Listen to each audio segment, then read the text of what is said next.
Hello बच्चों, let's read the question. The question said that in the reaction CO2 gas plus H2 gas gives CO gas plus H2O gas. Delta H is equal to 2.8 kilojoule. Delta H represents. तो हमसे पूछा जा रहा है बच्चों कि ये हमारे पास एक गिवन रिएक्शन है, carbon dioxide plus H2 gives CO plus H2O, और इसका डेल्टा H हमें दिया गया है 2.8 किलो जूल, और डेल्टा H जो है ये किसे रिप्रेजेंट कर रहा है। ऑप्शन फर्स्ट में दे रखा है ए में हीट ऑफ रिएक्शन, बी में दे रखा है हीट ऑफ कंबशन, सी में दे रखा है heat of formation and D में दे रखा है हीट ऑफ सॉल्यूशन। तो आइए चेक करते हैं कि ये क्या इसका करेक्ट आंसर क्या होगा। तो अगर मैं बात करूं बच्चों यहाँ पे की कॉन्सेप्ट की, तो बेसिकली ये क्वेश्चन आया है heat of reaction.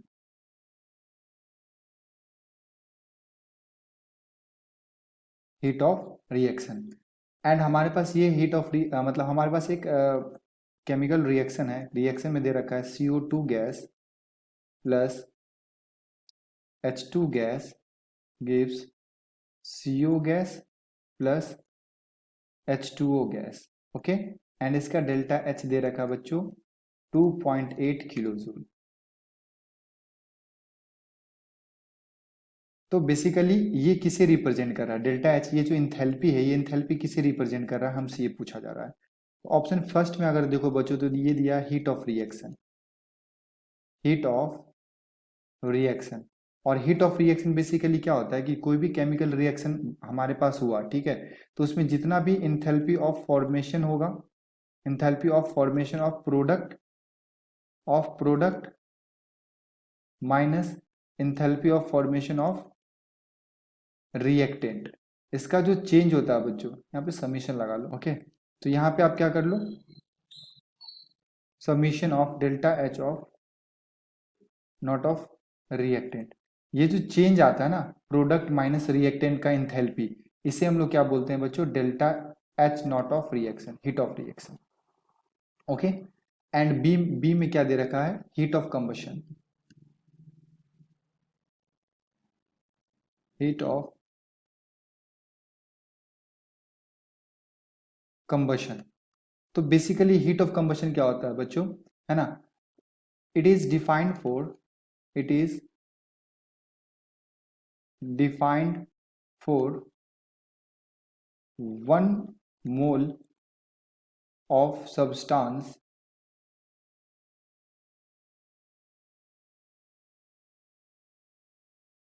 combust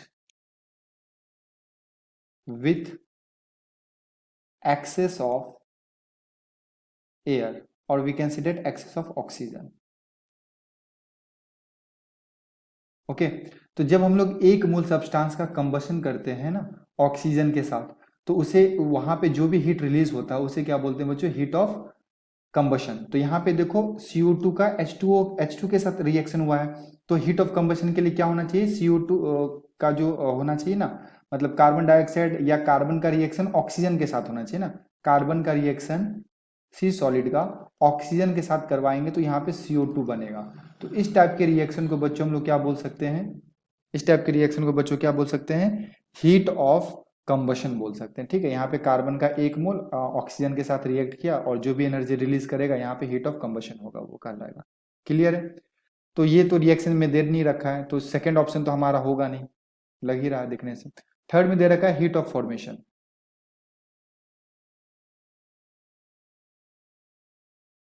third में दे रखा है बच्चों हीट ऑफ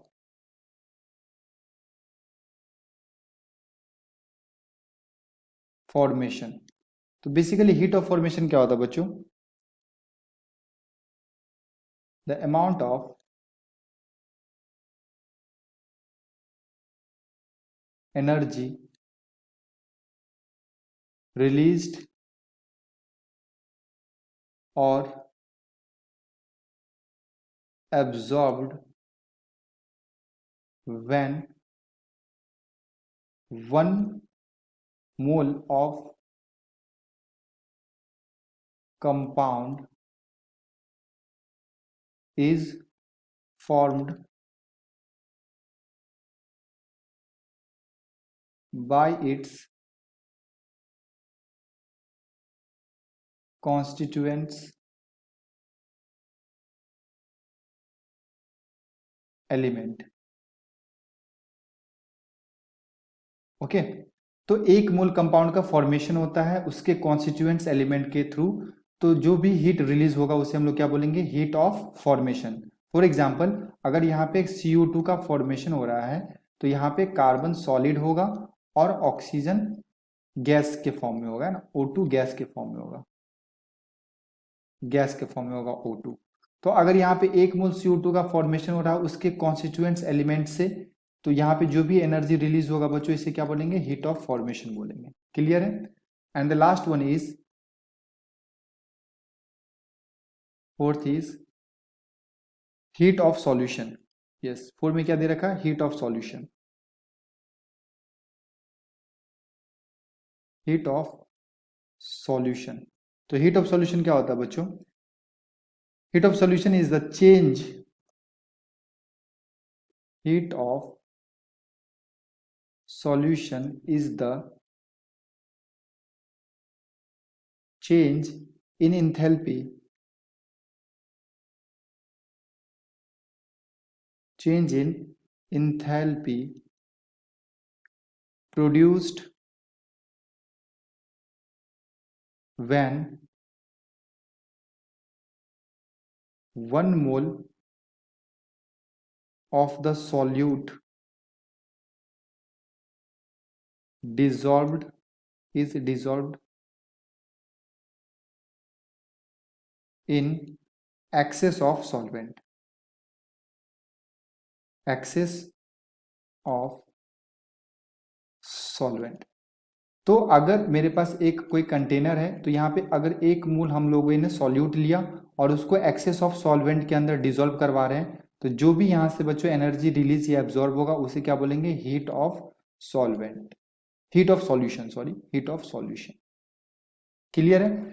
तो ये डेफिनेशन होते हैं बच्चों, ये चारों ऑप्शन को मैंने डिफाइन कर दिया कि हीट ऑफ रिएक्शन क्या होता है, हीट ऑफ कंबशन क्या होता है, हीट ऑफ फॉर्मेशन क्या होता है, हीट ऑफ सॉल्यूशन क्या होता है। तो अगर आप इस रिएक्शन को देखो, क्योंकि इस रिएक्शन का डेल्टा एच के बारे में हमसे पूछा जा रहा है, तो बेसिकली यहाँ पे ना ही कंबशन हो रहा है ना ही फॉर्मेशन हो रहा है, क्योंकि एक मोल का कोई फॉर्म नहीं हो रहा है यहाँ पे ओके, और ना ही एक मोल का यहाँ पे कंबशन हो रहा है, ना ही हीट ऑफ सॉल्यूशन हो रहा है, यहाँ पे कोई भी हमारे पास सॉल्यूट और सॉल्वेंट नहीं है। ओके, तो हम लोग बेसिकली यहां से क्या बता सकते हैं कि यहाँ पे ये किसको डिफाइन कर रहा है, डेल्टा एच, ये डेल्टा एच बच्चों डिफाइन कर रहा है हीट ऑफ रिएक्शन को, हीट ऑफ रिएक्शन को डिफाइन कर रहा है। So the appropriate answer is option number A, option number first. Okay, I hope you will be understood it will, best of luck, thank you.